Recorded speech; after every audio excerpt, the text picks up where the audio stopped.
Welcome, everyone. We'd like to call the meeting of the Rutherford County Board of Commissioners to order. First, we'll be led in prayer by Commissioner Turner. Then Commissioner Phillips will lead us in the pledge.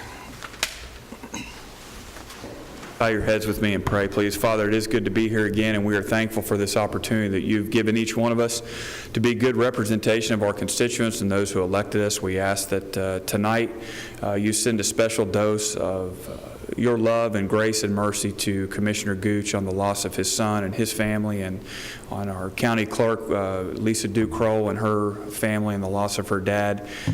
Challenging times in each one of their lives, and we just ask that you be with them and that you make them feel the warmth that can only come from your love, and allow them to understand that this body supports them and are there to support them in any way that we can as they move forward as a family in their grieving and their processing of the events. Ask that you continue to be with us as we move forward this evening. We're thankful again for this country and for the freedoms that you've bestowed on each one of us. We ask all these things in the name of your Son, Jesus. Amen.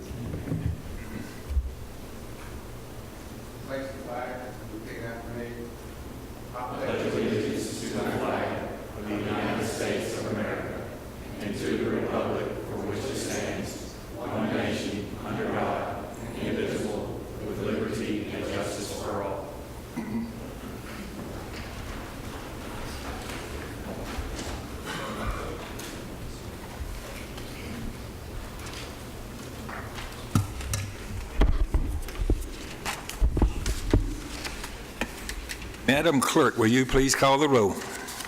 Commissioner Schaefer? Commissioner Piercy? Commissioner Jordan?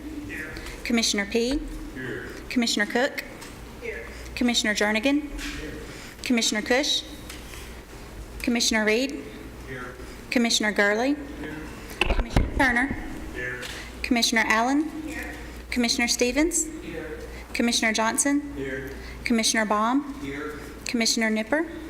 Commissioner Dodd? Commissioner Phillips? Commissioner McAdoo? Commissioner Ely? Commissioner Gooch? And Commissioner Sereno. 19 present. All right, thank you very much. You have received a copy of the minutes of the last meeting. Do we have a motion, please? Commissioner Phillips. Thank you, Mayor Burgess. I've reviewed those minutes. I find them to be in order. Move that we dispense with the reading and that they be adopted. And a second. Commissioner Turner. Did anyone have any corrections or additions? If not, then all of you in favor of that, please say aye. Aye. Any opposed? Thank you very much. Now is our time for public comments. And we do have one person that wishes to speak, so Mr. Phil Boykin, if you will come forward and give us your name and address and make your comments, please, and try to hold it within 3 minutes.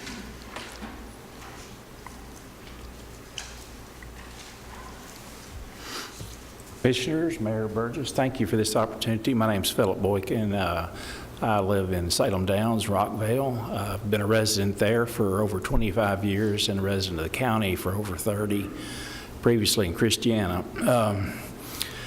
What I wanted to speak about in particular was the proposed fireworks noise ordinance. I wanted to thank the commissioners, especially the steering committee and Ms. Tanya and Chief Farley, and I don't want to leave anybody out, but I know and my commissioner, Mike Cush, and Mr. Pettis, thank you for your hard work. I know you put a lot of time and thought into this, and I was talking to somebody with the chamber today that was telling me how fast our growth is going to continue. I think we're still right up there, number 1 or 2 in the state, fastest growing counties, and in the top 10 in the nation.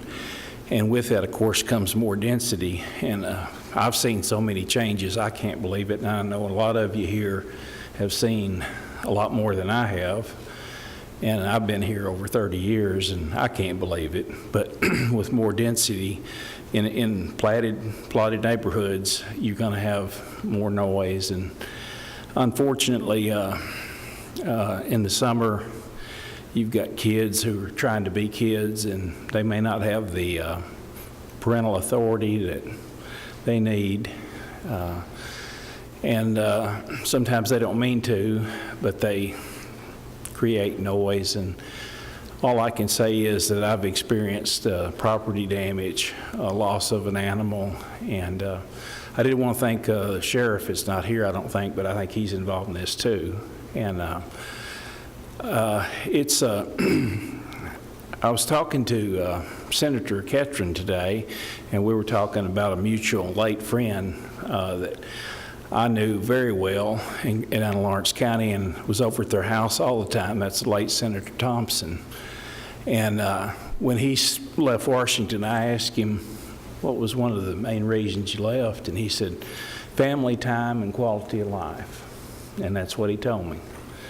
And I had another senator tell me when he finally decided to step down that's why. So what's important in life? God and family time and quality of life. And that's my things that mean the most to me. And I just ask that you consider this, and because that's time that none of us can get back when it's gone.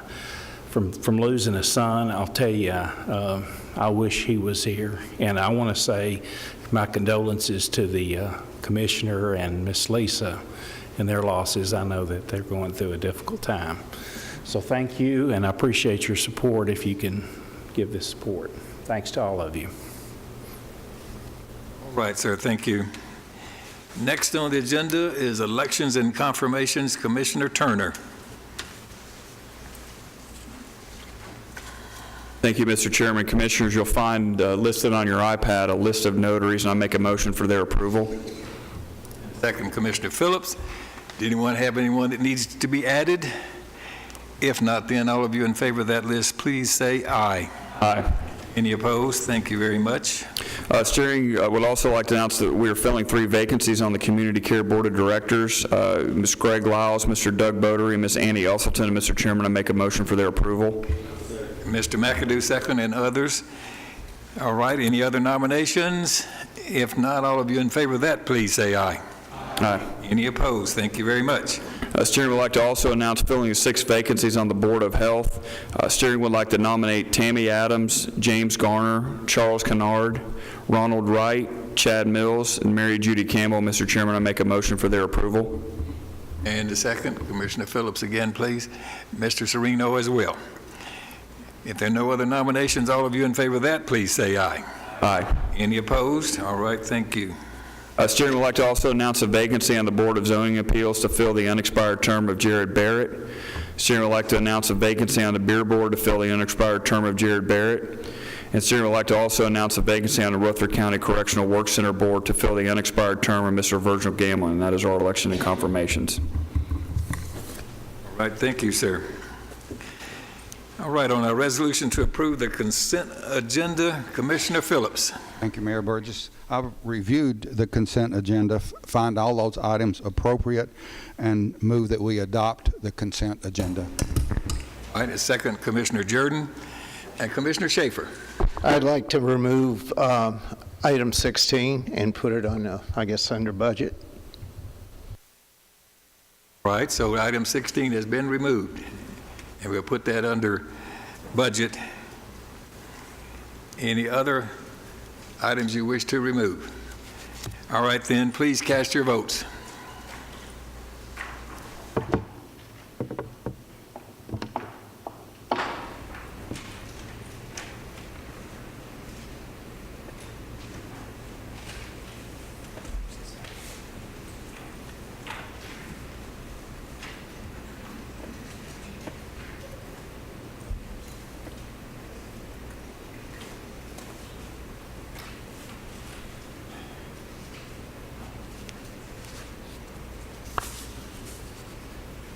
All right, all of you. Now, Anyone that did not vote and wishes to vote, or anyone who would like to change your vote, you may do so now. record the votes. 19 yes, motion passes. All right, thank you. Now, let's see, we will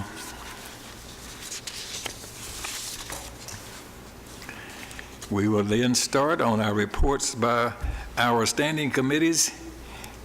Commissioner Jordan.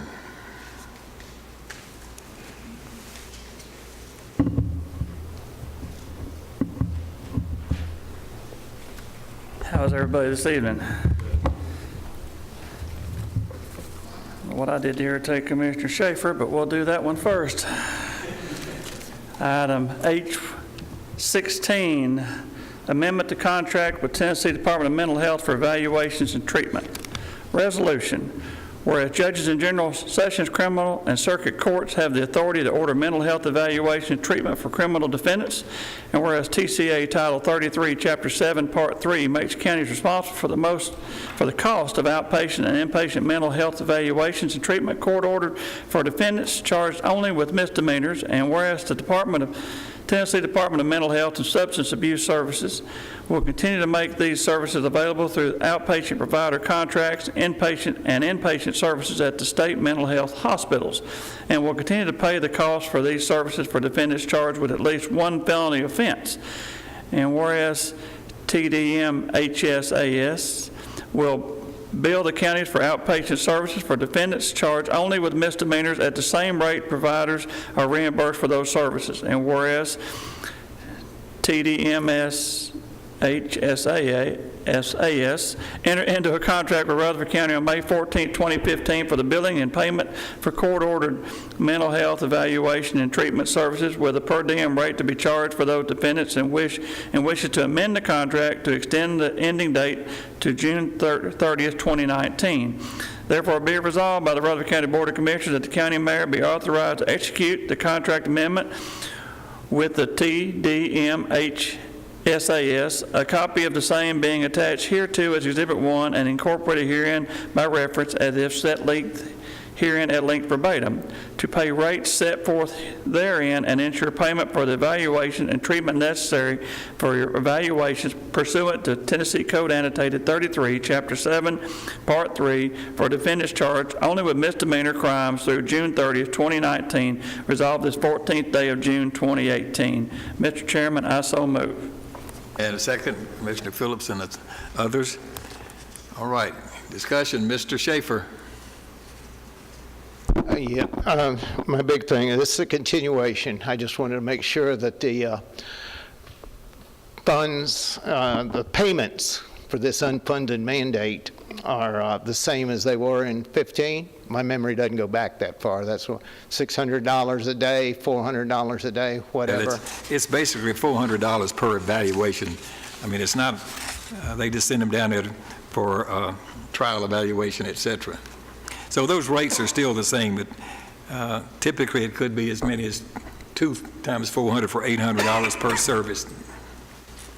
Up until a few years ago, the state paid for this, and they decided that we ought to pay for it. And they specify they have to get to do the testing, and then they specify that we have to pay them, and they specify how much we have to pay them. So it's not good being at the bottom of the food chain sometime. I would like to say, I just wanted to hear Commissioner Jordan say all those initials one after the other. All right, then. 2 more months, and I'll be out of here. Please cast your votes.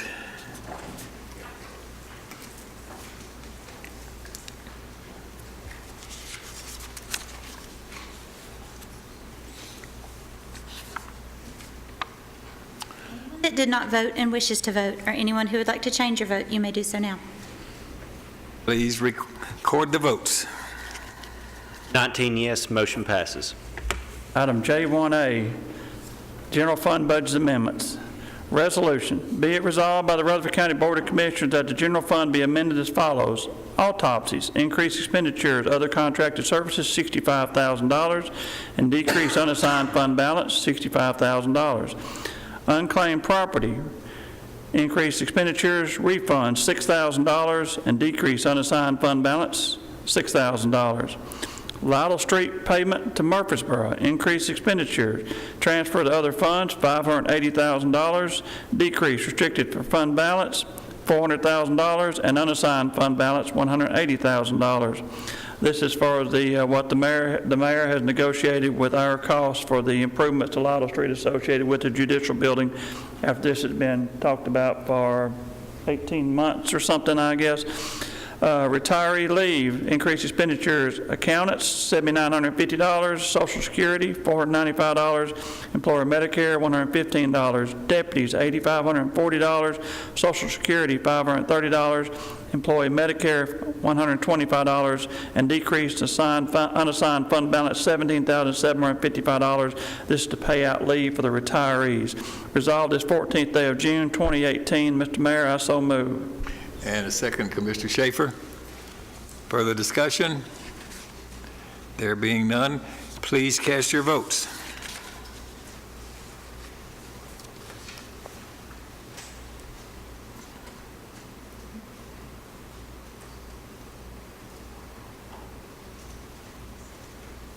Anyone that did not vote and wishes to vote, or anyone who would like to change your vote, you may do so now. Record the votes, please. 19 yes, motion passes. Item J1B, Solid Waste Fund Budget Amendment. Be it resolved by the Rutherford County Board of Commissioners that the Solid Waste Fund be amended as follows. Other waste collection, increase expenditures, other contracted services, $50,000, and decrease assigned fund balance, $50,000. This is to help pay for handling the recycling. Resolved this 14th day of June, 2018. Mr. Mayor, I so move. Commissioner Piercy is second. Discussion? Please cast your votes.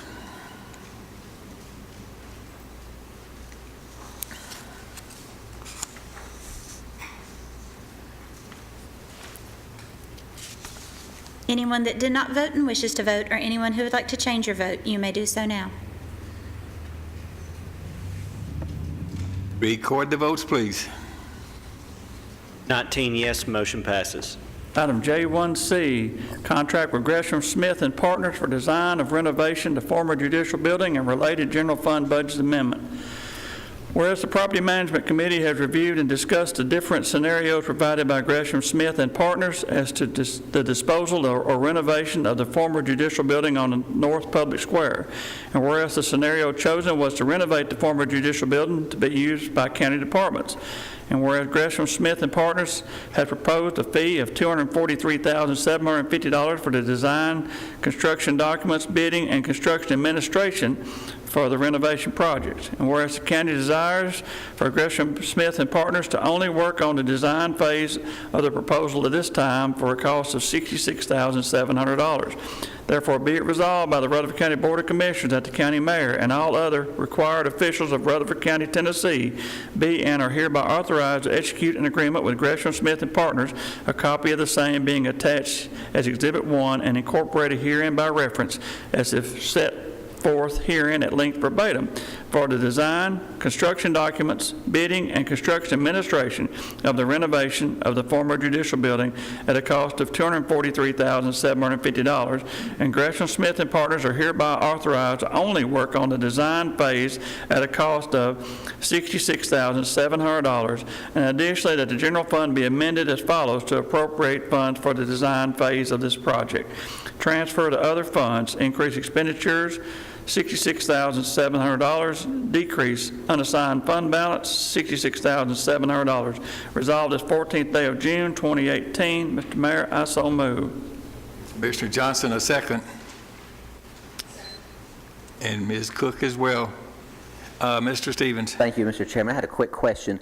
Are all the employees in the Goldstein building over here moving to this old judicial building?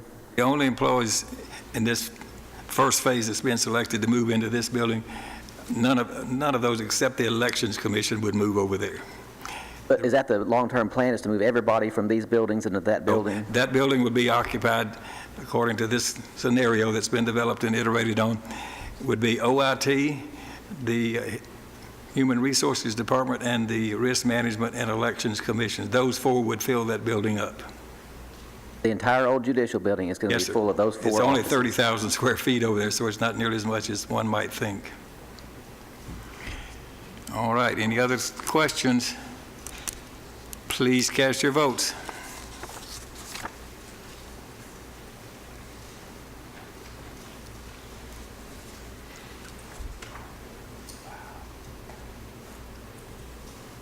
Anyone that did not vote and wishes to vote, or anyone who would like to change your vote, you may do so now.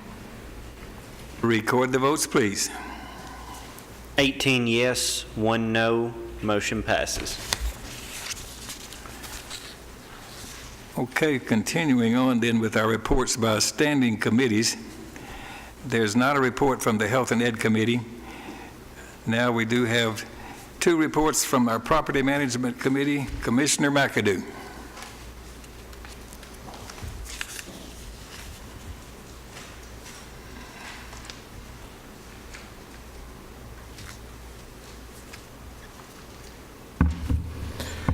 Okay, first on the agenda is resolution to authorize execution of the warranty deed, permanent utility easement, and temporary construction easement for road improvement to the city of Murfreesboro for the Lytle Street project.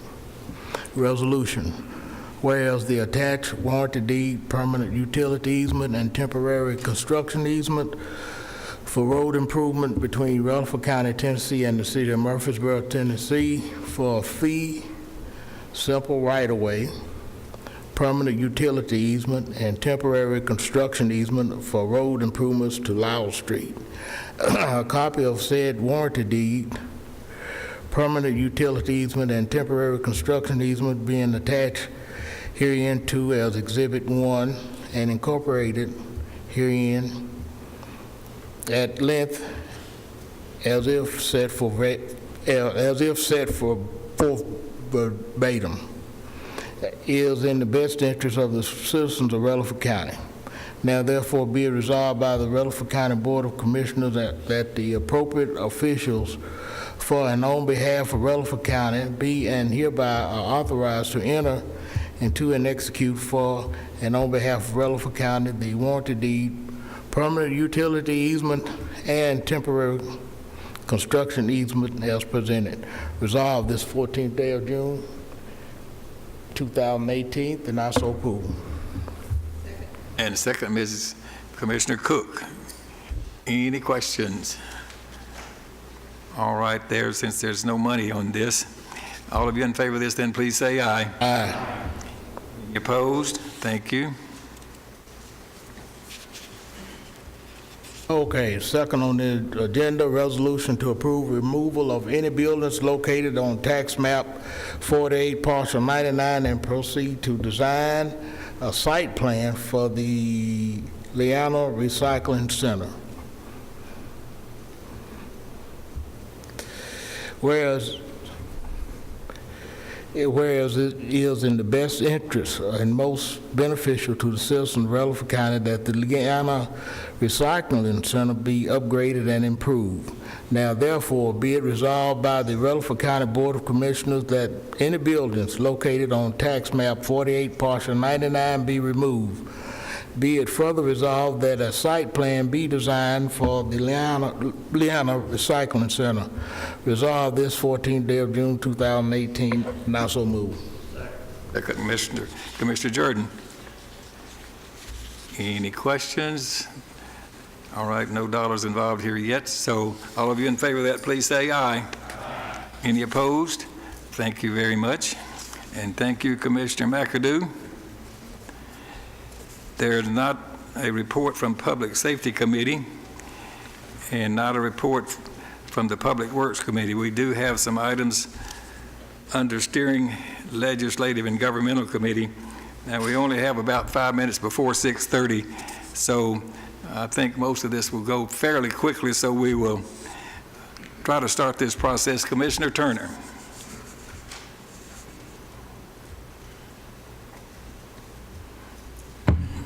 Thank you, Mayor Burgess. Steering would like to bring forward to you a ratification of the Private Chapter Act. There's a lot of numbers there, but you can see it. It's relative to an amending the Rutherford County Purchasing Act that we need to approve. Whereas the Tennessee General Assembly has enacted Private Chapter number 63, House Bill number 2725, Senate Bill number 2757, relative to and amending the Rutherford County Purchasing Act. And whereas a 2/3 vote of the county legislative body is required to approve Private Chapter 63, House Bill number 2725, Senate Bill number 2757, with certification of the same to the Tennessee Secretary of State. And whereas a copy of Private Chapter 63, House Bill number 2725, Senate Bill number 2757, is attached hereto as Exhibit 1 and incorporated herein by references if set forth herein at length verbatim. Now therefore be it resolved by the Board of Commissioners of Rutherford County that Private Chapter 63, House Bill Number 2725, Senate Bill Number 2757B, and the same hereby is adopted, ratified, and approved by the Rutherford County. It is further resolved that the county clerk is directed to send a notice to the Secretary of State of the State of Tennessee of the ratification of the private acts as required by law. Resolved this 14th day of June 2018. Mr. Chairman, I make a motion for its approval. And a second from Commissioner Schaefer. Any questions or discussions on this? All right, then, all of you in favor of this, please say aye. Aye. Anyone opposed? So, Mr. Clerk, let the record reflect that it was unanimous. You will have to certify that. Okay. Continue on, please. Thank you, Mr. Chairman. Steering would also like to bring forward a resolution regarding deputy to the mayor position. This was brought up in steering. I had a few commissioners ask me about that. This was when the original position was approved. This does not change anything as far as the mayor's discretion. It just asks that the candidate that the mayor selects moving forward be brought forward to the county commission body for approval. Resolution says, whereas the position of deputy to the mayor was established by resolution dated September 13, 2012, and whereas the position as originally established was appointed by the county mayor, and whereas it is in the best interest of the citizens of Rutherford County that the position of deputy to the mayor be recommended by the county mayor with confirmation by the Rutherford County Commission. Now therefore be it resolved, the original resolution establishing the position of deputy to the mayor dated September 13, 2012, be and hereby is amended to provide the county mayor will recommend his choice of deputy to the mayor to the commission, and the commission shall confirm or reject said recommendation. Resolved this 14th day of June 2018. Mr. Chairman, I make a motion for its approval. And a second from Commissioner Allen. All right, any discussion? Commissioner Gurley. Yes, I'd like to make a couple of comments, and then I'd like to propose an amendment. First of all, I'd like to recommend that we, and I will do that in the amendment, that we change the title to Chief of Staff. Deputy to the mayor, most of the time just termed deputy mayor, seems to imply that the deputy mayor has some kind of constitutional authority to take over when the mayor's no longer capable. In reality, this is an administrative position, purely an administrative executive position. So therefore, it's more appropriate for the term, I believe, for the term chief of staff to be used instead of deputy to the mayor. That eliminates any confusion in that regard. Second, this is an executive position.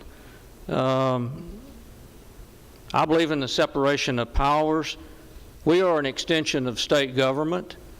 Nowhere have I found that chief of staff for the governor is confirmed by the legislature. Therefore, I really and truly believe that this should be left to whoever is mayor to determine who's going to be their chief of staff. I mean, if you're running a business, you don't want your chief of staff to be someone that someone else selects or so pigeonholes you that you don't have the opportunity to have someone that you have full confidence in. So I would like to propose an amendment to amend the resolution,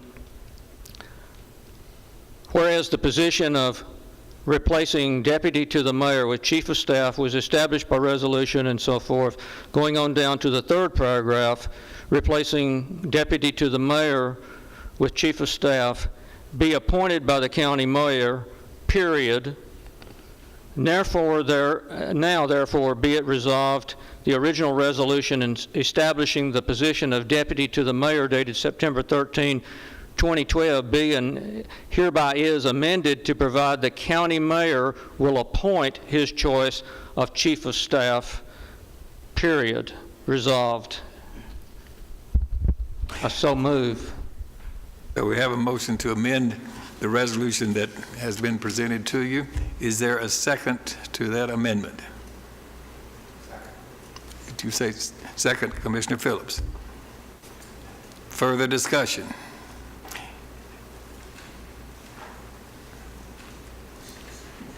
Commissioner Schaefer. Yeah, kind of disagree with this because this is not like a state government in which we got 15 cabinets floating around here that are appointed. And I think also that this, the way it is stated right now, it makes it, if you want to use it this way, more like the Supreme Court in which the president comes up with a person and the Senate confirms it. I think this can preclude some patronage, and I'm just not going to support it for that reason. Thank you. Further discussion? Are you ready to vote on the amendment? The amendment, I'll briefly say, is to change this title of this person that's being appointed by the mayor to Chief of Staff, and the Chief of Staff would not be required to be confirmed by the commission.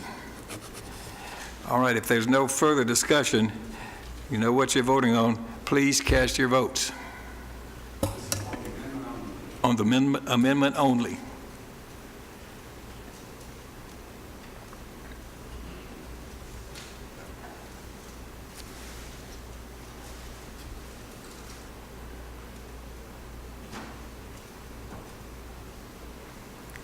Anyone that did not vote and wishes to vote, or anyone who would like to change your vote, you may do so now.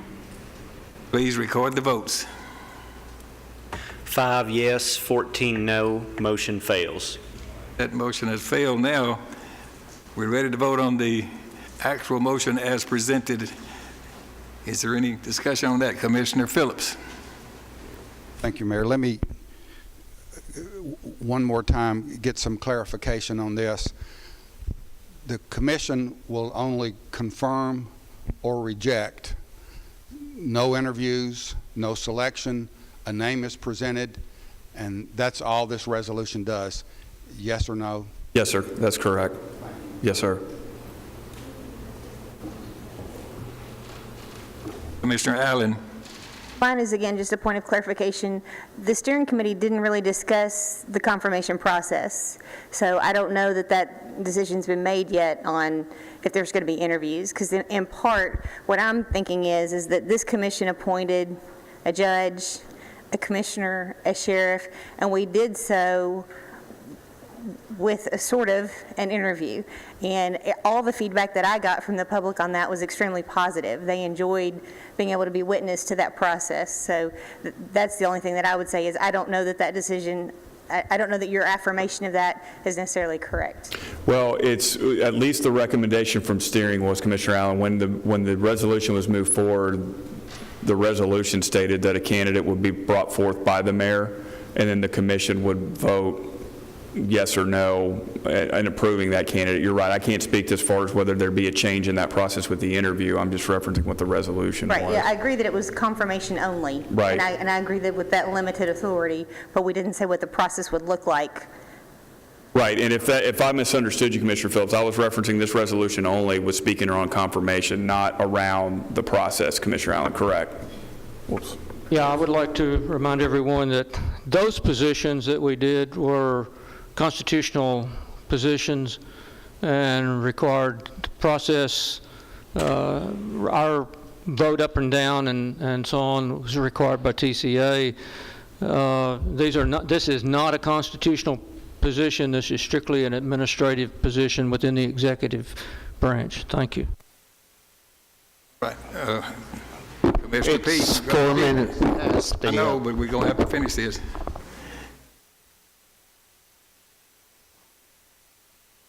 There was no discussion about what process would be made by the mayor to bring this recommendation forward. None whatsoever.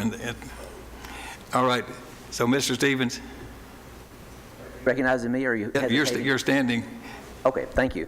I just wanted to be sure you weren't looking at somebody else, too. You looked like you were looking the other direction as well. This whole purpose of this was to give the commission a little bit more oversight. Oversight is a good thing. I think when we have more control and exercise that oversight over tax dollars, that is a positive thing.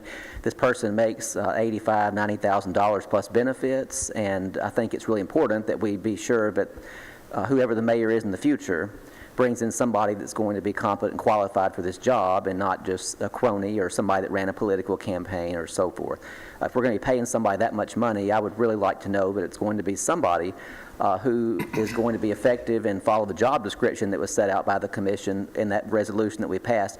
And if you go back and read the job description over and over again, it talks about being a liaison to the commission, coming to the meetings, doing this, doing that for the commissioners. And I don't know if that has been fully exercised to the way that we had intended it to be. From what I remember, this person was going to be more of a liaison between the commissioner and the mayor's office. And I just don't know if that's the direction that it went.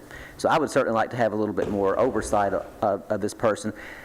This is not to take away the mayor's ability to pick who he or she wants to be the deputy or the chief of staff, whatever you want to call it. It just gives us a little bit of oversight to make sure that it's somebody who's going to be competent and effective in that role. This is a high-paying job, and I feel like it's our duty to just oversee that and make sure we're not bringing in somebody that's going to be unqualified and cause problems for us. Commissioner McAdoo and Mr. P., do you want to speak? I think Mr. P. was first, Mr. McAdoo.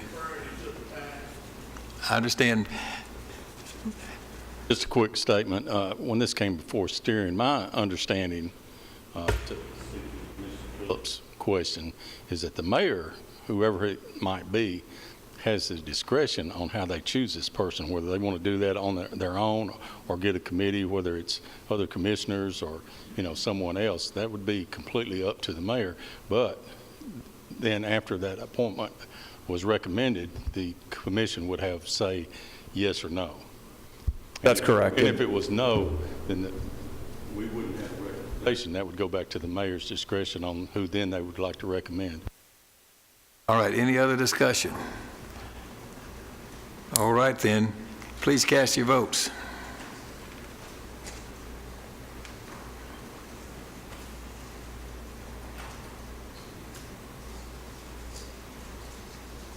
Anyone that did not vote and wishes to vote, or anyone who would like to change your vote, you may do so now. Please record the votes. 17 yes, 2 no, motion passes. All right, thank you. You'll have to stand by then, Commissioner Turner.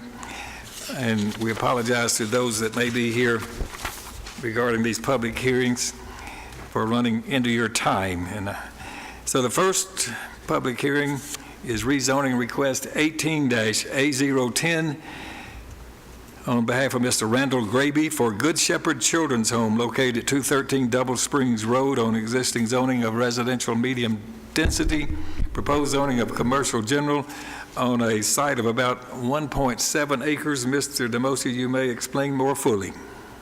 Yes, Mayor Burgess, thank you, and good evening, Mayor and members of the Commission.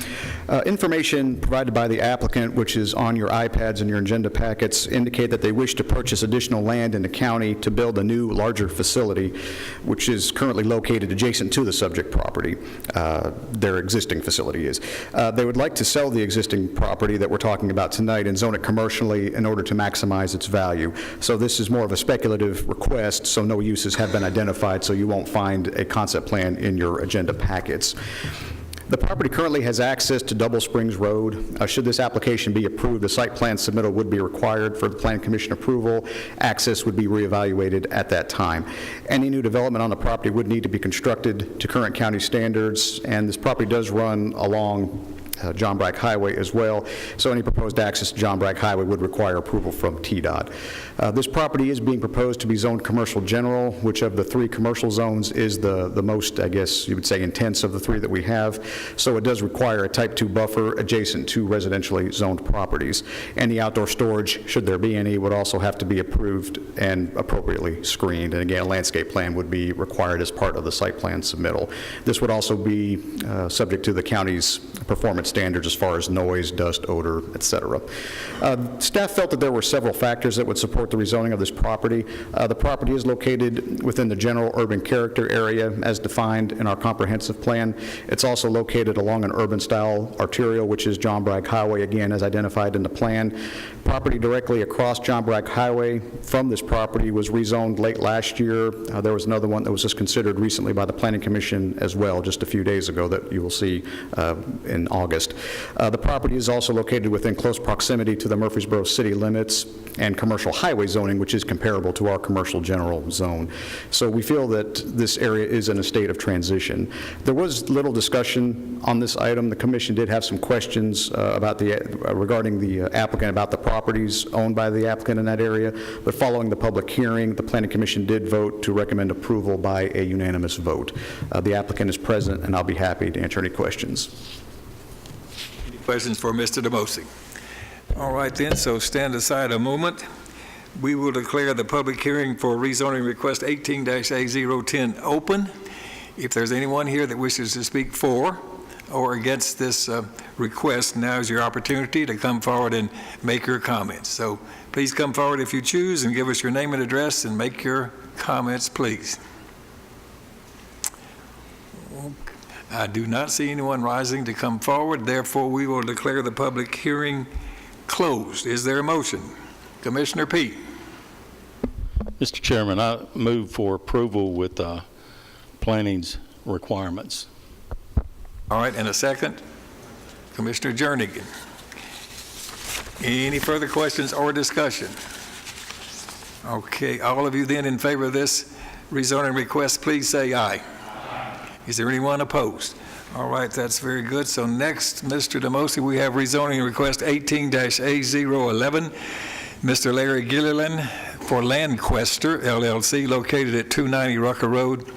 And the existing zoning there is residential medium density. Proposed zoning is planned unit development for a residential subdivision on a site of about 100 acres.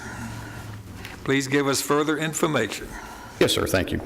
As you stated, this property is located along Rucker Road. The applicant's proposing to develop, as originally submitted, it was a 246-lot residential subdivision, 239 standard lots, and 7 estate lots. There have been some changes made to that I'll get into in just a moment. But the minimum lot size is proposed to be 7,200 square feet. There are 7 estate lots that are shown, which are fronting along Rucker Road. These estate lot homes would be a minimum of 2,400 square feet, while the standard lot homes and the rest of the subdivision would be a minimum of 1,600 square feet. All of these lots would be for purchase, and the plan does incorporate an amenities program which features playground, large usable open spaces, etc.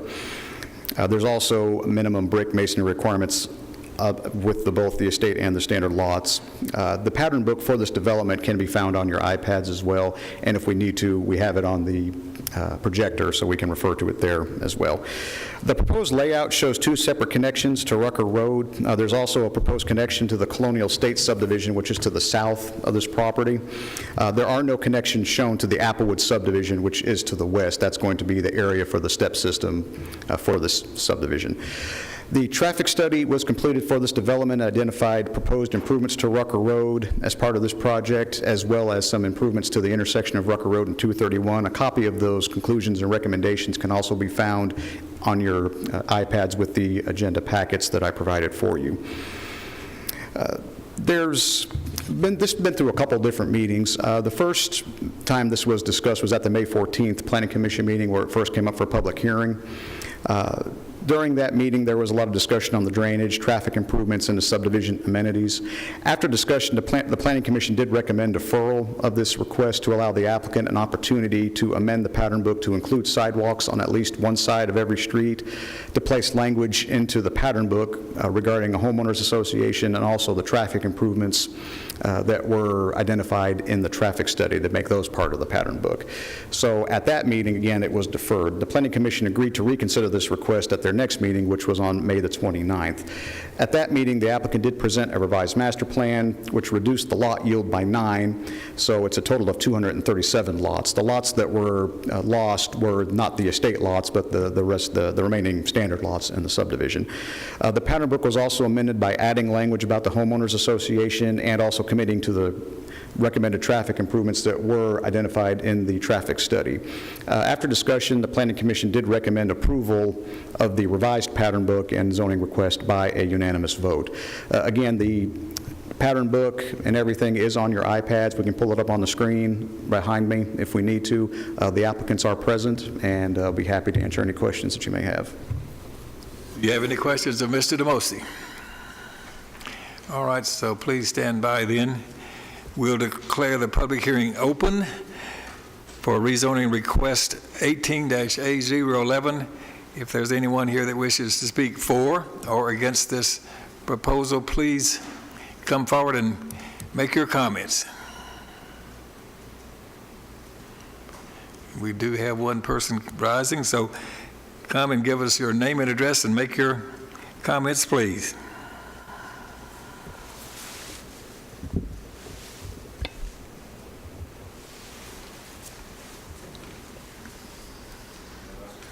Yes, sir. Hello, good evening. My name is Seth Rubley.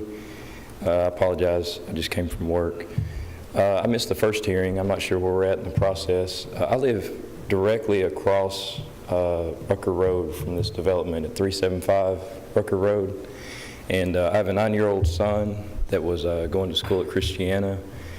And we've been here at this home. We've lived in Rutherford County for 30 years, but I've been at this home for 4 years. We love the community. We love where we live. I appreciate the opportunity to speak tonight. Our primary concern is the density that's being asked to build in this piece of property in coordination with all the developments that are happening in our area. I just feel like it's irresponsible and part of the planning of this community to not recognize the impact that the developments that are already established and in motion that are having on our school systems. This past year, my son was going to be in 3rd grade, and school started, and they had to hire 3 brand new teachers after school started because the density of the population in that area had already exceeded what they projected to be in the process of one summer. I didn't do my homework before I came here, but off the top of my head, I could think of 5 large developments that are in place right now that are building and selling lots. Obviously, the largest is going to be Davenport Station right across the highway of 231. Lewis Downs is not finished yet. They have another piece that they're adding on to in their development. There's a new one in Walnut Grove Road that's breaking ground. I'm not sure the exact number that's going on there. And all these are within less than a 3 to 4 mile radius of our school system. My home, my driveway would be directly adjacent to the main, the first entrance that would be at this development. We bought the home. We recognized that that was a desirable piece of property across the road. I fully anticipated this happening, so I'm not fully against it. I could see it coming, but I have to be honest that I was extremely disturbed and very disappointed to see the process that's being taken to try and overdevelop the amount of space that is there. If there's 230 homes going in there, we can look at a minimum of 500 more cars, traffic coming in and out every day. Literally, the length of this building would be about where it would be happening from my home. In coordination with the projected access to the Applewood, not the Applewood, but was it Colonial Estates subdivision that's further back behind on the backside piece of the property. So just as a homeowner, I would strongly ask that the approval for additional lots not be granted, that the access to the established neighborhood that's on the other side of it not be granted. That would greatly impact our quality of life to not have the additional traffic. I feel like we're getting the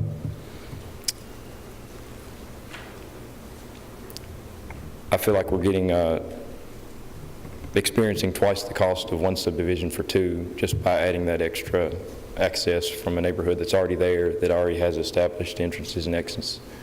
I appreciate your time and ask that you please consider these. Thank you.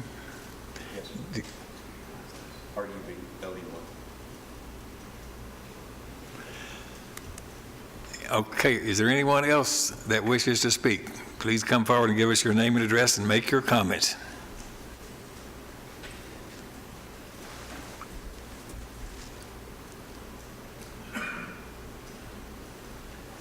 Gerald Leidy, 435 Rucker Road, directly across the proposed development. I guess the question's more about HOA. If the HOA is established, is it going to be an owner-occupied only establishment? I don't know who would answer that. I guess Mr. Demosi may know that answer, but we don't usually entertain question exchanges, but go ahead. We're going to let him answer that one question. To answer the question, the information provided by the applicant does indicate that these will be owner-occupied lots. Now, quite frankly, this is just like any traditional subdivision. Somebody can buy the lots, they're owner in that sense, but if they decide to rent it out to somebody, there's really nothing we can do to stop that. But they are intended to be owner-occupied. So the follow-up with that would be, obviously, history has proven that when you have non-owner occupied, crime rises, the quality of life decays. So I'm concerned with this amount of housing that our quality of life is going to be drastically impacted. So I appreciate your time and would like to reconsider. Thank you. Thank you. Does anyone else wish to speak?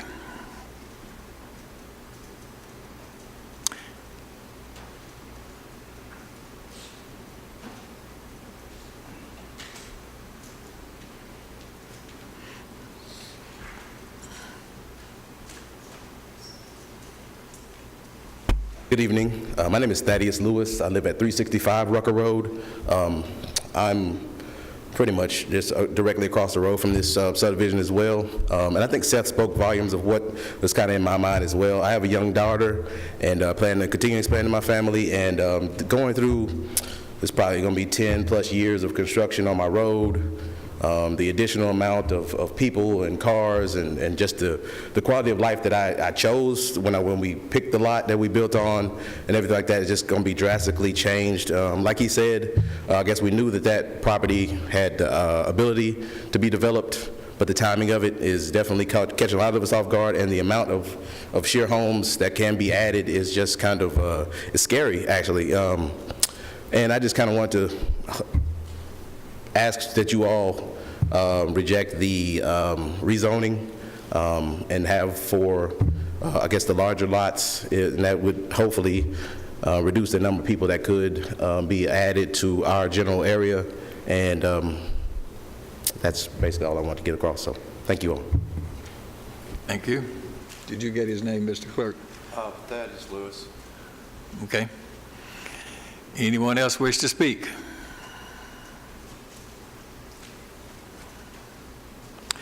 All right, I don't see anyone else wishing to speak then. Therefore, we will declare the public hearing closed. Is there a motion with respect to this request? Mr. Jernigan. I make a motion to deny. Motion to deny the request. Is there a second? Mr. Gurley and Mr. Nipper. Discussion? I think we ought to think about this a minute. This passed the Planning Commission unanimously. I know it's been bad. I'm not on the Planning Commission anymore, but this has been a lot of work to go on, and and I think we ought to be awful careful before we just deny. I had a question for Doug on something else on this, as long as I've got the microphone out. Over in Applewood, Section 2, Jonathan Way is on one of these slides. It's just stubbed in directly to the drip fields. There's no cul-de-sac or anything there. Correct. And I know there are probably existing lots on the other property line, and you get across on this property, get into the step field. But if this were approved, is there any way to get a turnaround there? I mean, that's going to be, we're fixing to set the die that's in stone, cast this in stone for many, many years, and we wouldn't have allowed that street to be built like that in modern times. And if we get back to talking about the warrants of the subdivision, I would like to just ask if we could figure out a way for emergency vehicles to be able to turn around there, because that looks like this just runs into a fence. But Right, which, I mean, you're correct, which is, I mean, of course, it's what it currently does. Now, as far as, that's shown right in their, like you said, their step area, their soils area, so requiring them to do that, I don't know what that would do to the rest of the development. I mean, that wouldn't be something that we would typically recommend for something like that. Again, that situation's, John, it's been like that for years, and I agree with you. That wouldn't, by today's standards. We've got a bigger discussion than that, but actually, this just comes back in for site plan approval, if this is, if it's. Well, it would have to come back through for preliminary and plan and final plan, right. Ms. Allen, did you wish to speak? Doug, I was just going to ask you, this is approximately 100 acres.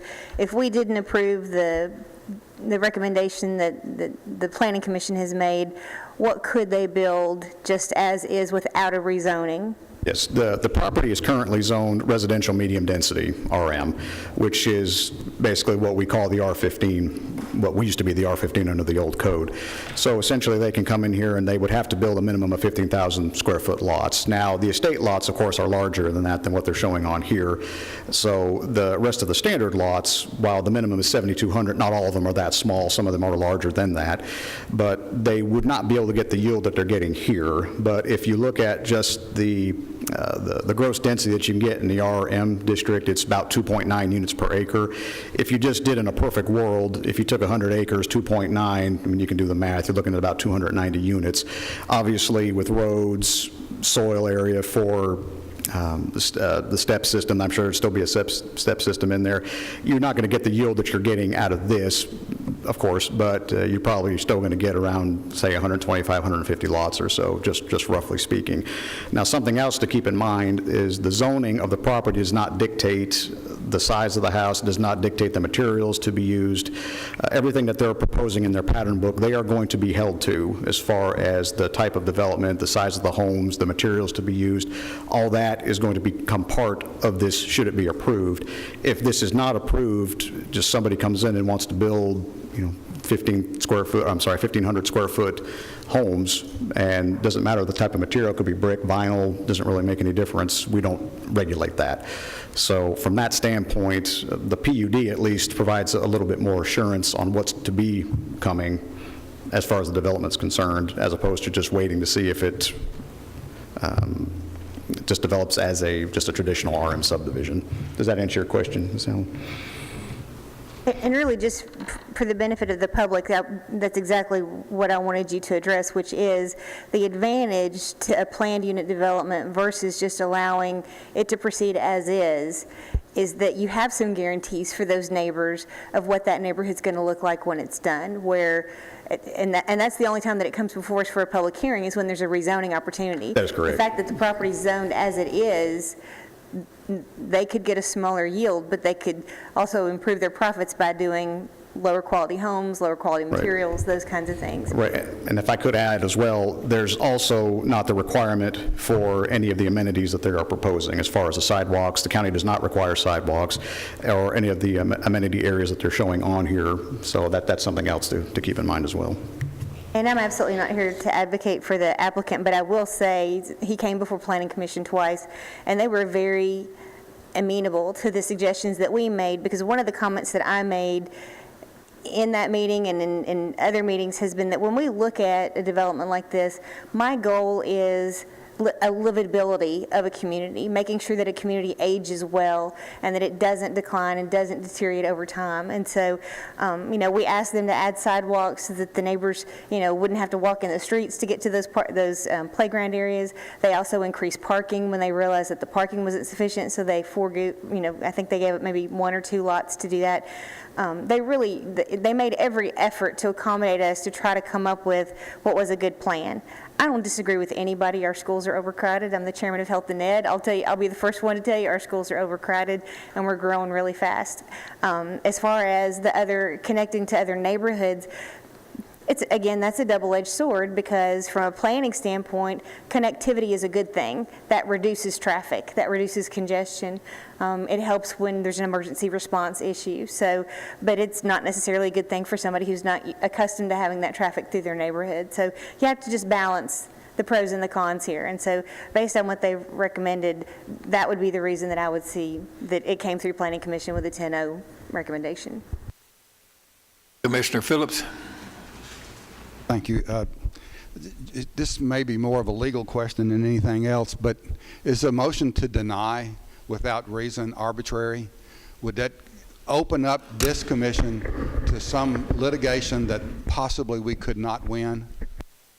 Well, anytime you're going to deny a rezoning request that's been approved unanimously by the Planning Commission, the motion to deny would be better accompanied by a good explanation of what those reasons for the denial are. It's also important in the zoning context, if you are denying a rezoning like this, coming forward from the Planning Commission with a recommendation for approval, that whatever reasons are offered for the denial would need to relate clearly to a planning concept. So by that I just mean, ordinarily you would see, there might be a traffic problem, or there might be a drainage problem, or there might be a compatibility issue. Of course, here they did a traffic study, I believe. So I'm not sure how far that goes. And I'm not advocating one way or the other than to say, if you are going to deny this, you need to flesh this out on the record a little bit as to precisely why. If it's challenged, to answer your question, Commissioner, then on the record, the court can look at what was considered at this body and will want to have an understanding of what the reasons were for the denial. And without there being anything in the record, it certainly, a court might view that as an arbitrary denial. I can't say with certainty. Mr. Gurley. Okay, in line with that, I'll give some reasons for my no vote or motion to deny. Seconded it. One thing, we would reduce the amount of lots. We would keep the neighborhood similar to what it is right now. We've heard 3 members of the community speak. They seem pretty happy with the way things are out there. So if we allow this to develop along the same lines of what's developed previously, then I think we would kind of be keeping that. We would also reduce the traffic count. This is a 40-foot right-of-way. This is not even a 50-foot right-of-way from what's stated in the description here. So Rucker Road, unless the county's going to upgrade that immediately, or the developer's going to upgrade the whole thing all the way out to 231 to a road with shoulders and all that, highly unlikely, I don't think. There's no way in and out. Everything's got to come in and out off of Rucker Road, because what wasn't mentioned is to the east, you have a CSX train track. Nothing goes except where Rucker Road crosses it. No one goes in and out. So they can, right, you have to go way south. And no one likes to go away from where they're normally going to work or school or whatever. So, that's the reason. I think there's some logical reasons to keep the development the same as it is. The resources aren't there, and if we're not going to develop the resources, the infrastructure up front, then we need to quit building umpteen houses per acre and increasing the traffic counts, and thus the population of the schools, which means we have to increase our debt service. Now, Mr. Gurley, if you would please give us 1, 2, 3 of these reasons why your second would include these. Then I'm going to have to ask the person that made the motion if he will accept your reasons for denial before we can include this in this motion. We will reduce the total by denying this and require them to go back to maintain the REM zoning. We will reduce the number of lots that can be developed, thus the number of people, thus the number of cars. So we will reduce the number of lots, we'll reduce the traffic on an already crowded road, totally inadequate infrastructure, and we will reduce the cost of continuing to build schools. We will reduce the rate of growth of our school system. Now, Mr. Jernigan, you heard those reasons for denial that Mr. Gurley has made. Do you accept all those reasons that he's made as part of your motion for denial? All right, so let the record reflect, Mr. Clerk. Now, Mr. Jordan. I'm going to respectfully disagree with Mr. Gurley.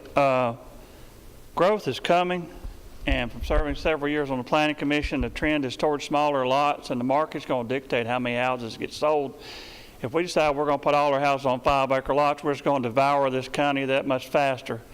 How many people are coming here? They're not coming here because there's a subdivision going to be out there, but they're coming. And we've got to put them somewhere. And to everything Commissioner Allen said a while ago, if this goes in as a PRD, you've got the playground, you've got the sidewalks, you've got underground utilities, you've got underground drainage. I haven't even seen this plat, but glancing at it, but you don't do that, and you've got a lot of little vinyl houses, and they'll be your rentals right there. And also the neighbors don't want rentals. You got to be careful. Everybody wants that to remain a field out there, and it's pretty as a field, but it's not going to be a field. So let's do this correctly when we do this. Let's get some nice houses out there with nice amenities, with brick mailboxes and underground utilities and sidewalks and all that stuff for eternity. And if we end up with 30 or 40 more houses, wouldn't you rather have those that are nice instead of houses that could have open ditches and gravel shoulders to the roads, which is all the county is going to require you to do? So I'm going to respectfully disagree with the motion here and I think we need to stick with the PRD because this gives us a little bit of a chance to have a better development. And we've got to start looking at smaller lots. That's the way this is trending, because if not, there will be no ground. I'm a farmer by trade, and I want to see some of these farms exist. If we put less houses per farm, that means more farms. They get eaten up. And so let's just think about density by that preserves green space if you look at the big picture. So I'm going to ask you to vote against this motion. Let's do our best to pass this. The Planning Commission has put a lot of work into this, and in my opinion, it needs to move forward. Any further discussion? The motion, okay, Mr. Reed. I noticed that we did have discussion about the traffic there and what you mentioned about Rucker Road there. The developers there, when we did discuss this, every time we asked them to do different things, they did make those changes for us within the development itself. We made suggestions, I know, at that time, as far as the Planning Commission was concerned, to change the traffic pattern and different things there that we thought was problems. They did that. And they're also going to be participating as far as where Rucker Road comes out on Highway 231.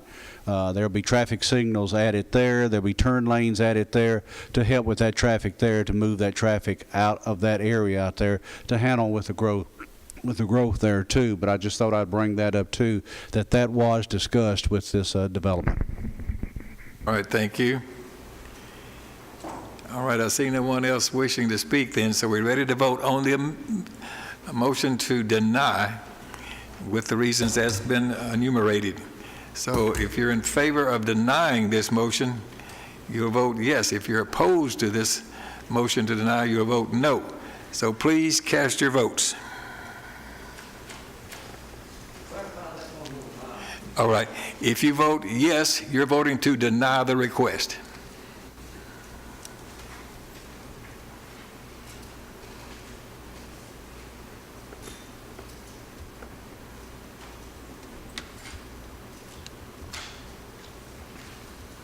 Anyone that did not vote and wishes to vote, or anyone who would like to change your vote, you may do so now. Please record the votes. 6 yes, 13 no, motion fails. All right. Now is there a motion? Commissioner Phillips. Move to approve, subject to all staff comments. Commissioner Dodd, second. Further discussion? Well, just so we go both ways, please cast your votes.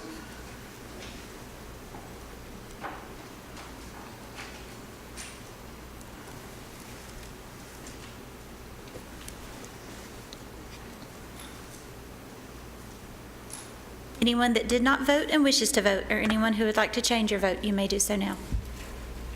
Record the votes, please.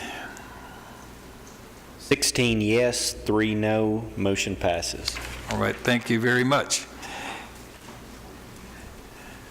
Okay, next we will have one more report from Commissioner Turner, please.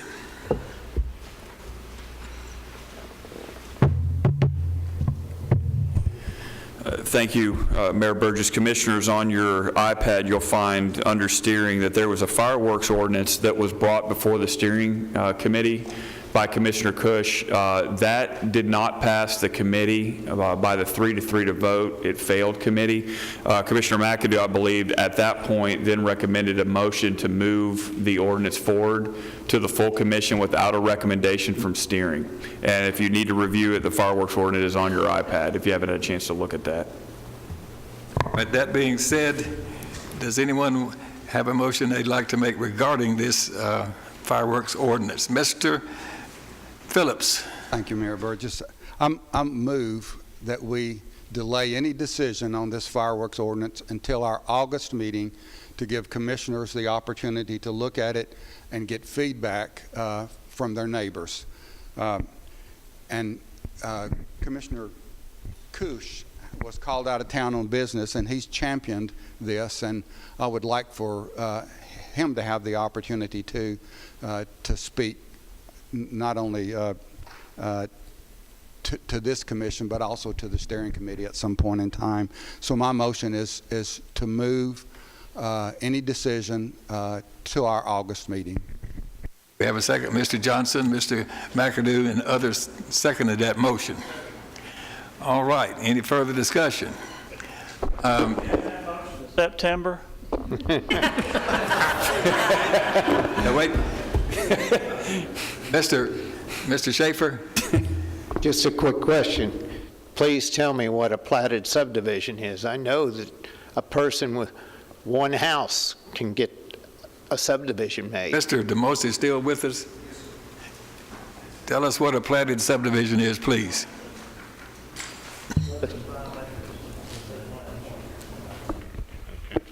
I understand. That's right.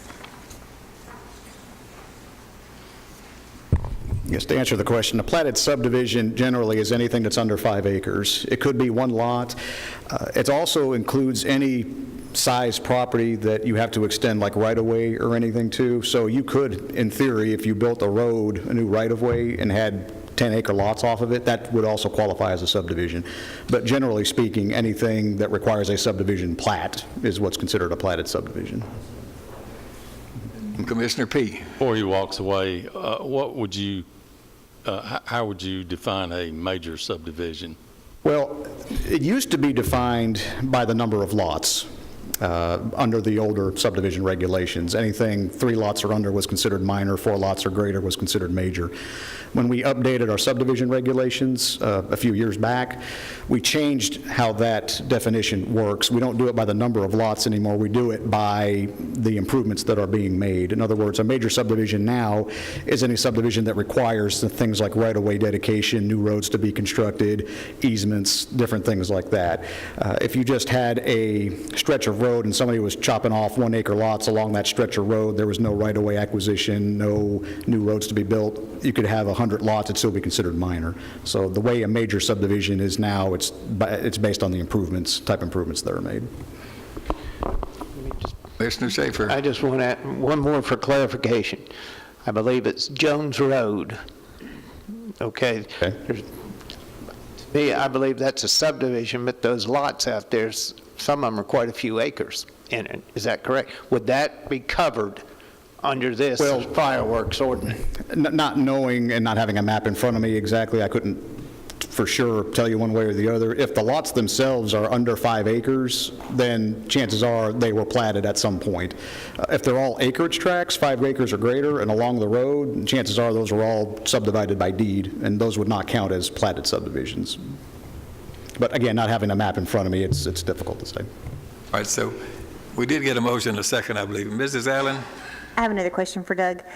If I lived in the unincorporated area, how would I know if this applied to me? Repeat the question, I'm sorry. If I lived in the unincorporated area, how would I know if this applied to me? The best way to do it would probably be to call our office and we could tell you. Set some fireworks off and see who shows up? I'm sorry? I said, or set some fireworks off and see who shows up? Well, there's always that too. Yeah. But generally speaking, again, if you're on a lot that's less than 5 acres, you can pretty much be assured that yes, this is at some point in the past has been platted. So if you live on an acreage tract, then chances are it does not apply. But again, there's nuances to it one way or the other. So you could have someone with a 1,000-acre farm that given their son or daughter an acre tract to build a house on, that would be platted. The 1 acre would be platted, that's correct. Yes, because I know it was with our farm. So even though they're in a 1,000-acre tract in general, they would still live in a platted subdivision. That is correct. All right, any other questions or discussions? Commissioner Phillips.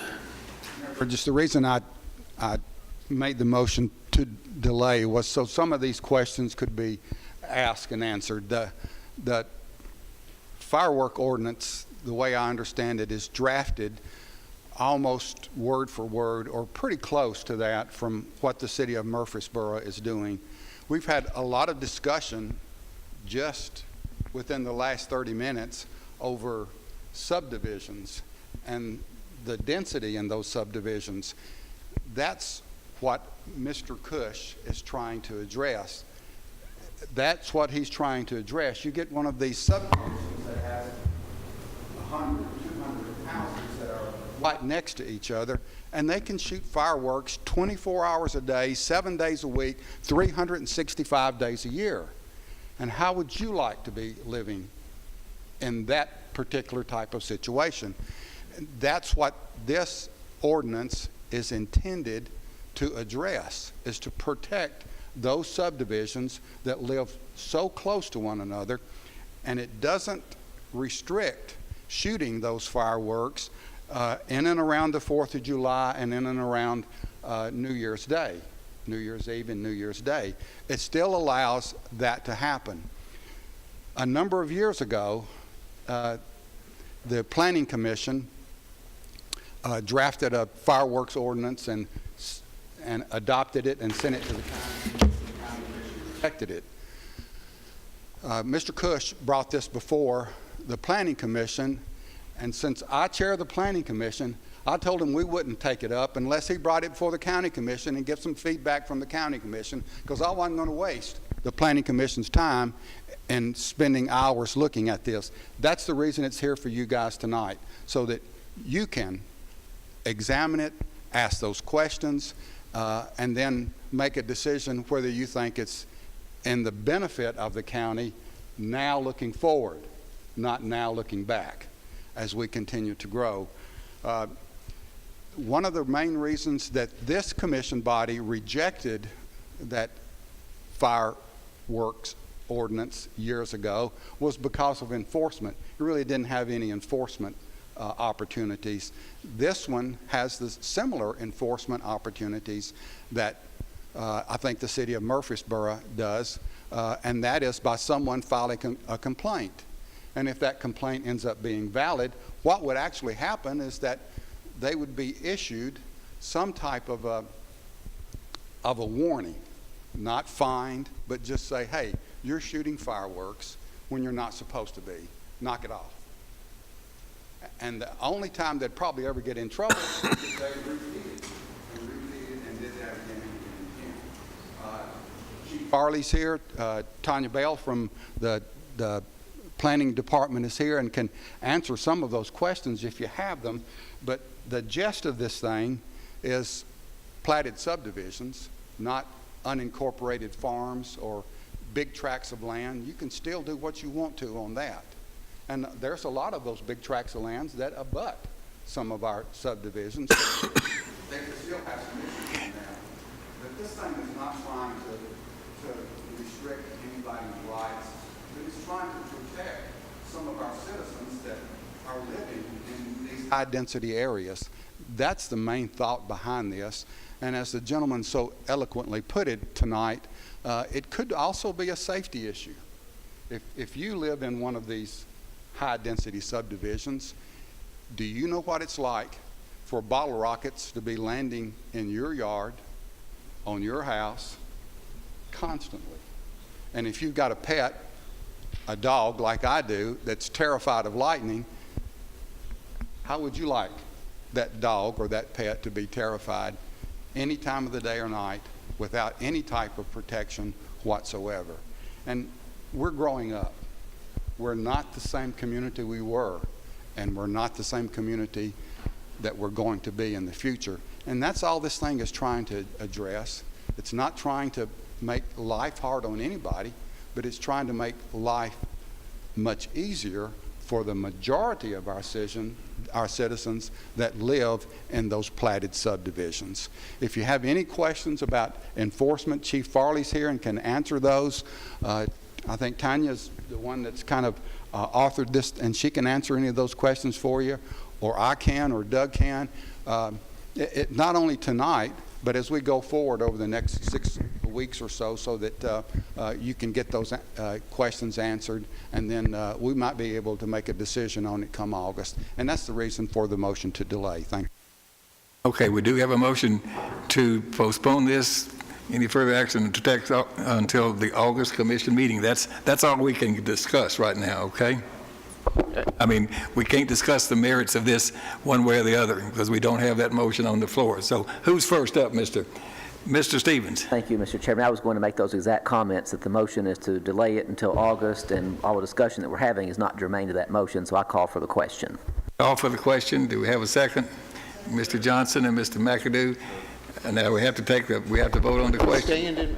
Wasn't I standing when he called for question? Sir? Wasn't I standing when he called for question? Yeah, but he got ahead of you, didn't he? That was up to Mr. Spencer. All right. All of you in favor of the question being called here, which will conclude this debate, please say aye. Aye. Who's opposed? Mr. Schaefer? Okay. All right, then. We're ready to vote on postponing a decision, further discussion on this until the August meeting. Please say aye. Aye. Those opposed? All right. That concludes that discussion regarding fireworks. It'll be fireworks. We're going to go off again, as apparently. All right. Any other business? Is there any other business? Nobody has it. All right, Commissioner Reed.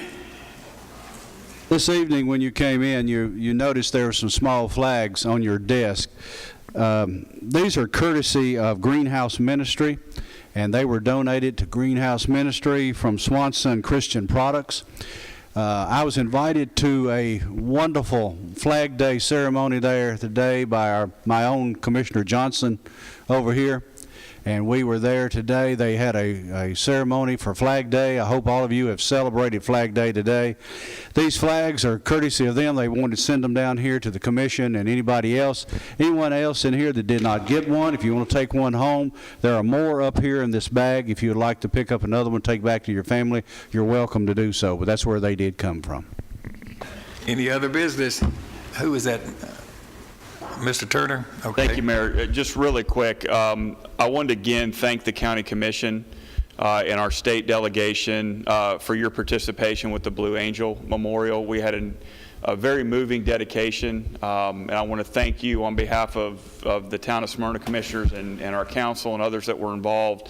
If you didn't get a chance to go and you can find a way to watch it on YouTube or somewhere, you might want to do that, because his family gave a very emotional speech about him, and his wife was present, and it was just something to behold, and we're very proud of that memorial, and the commission played a huge role in that with the funding.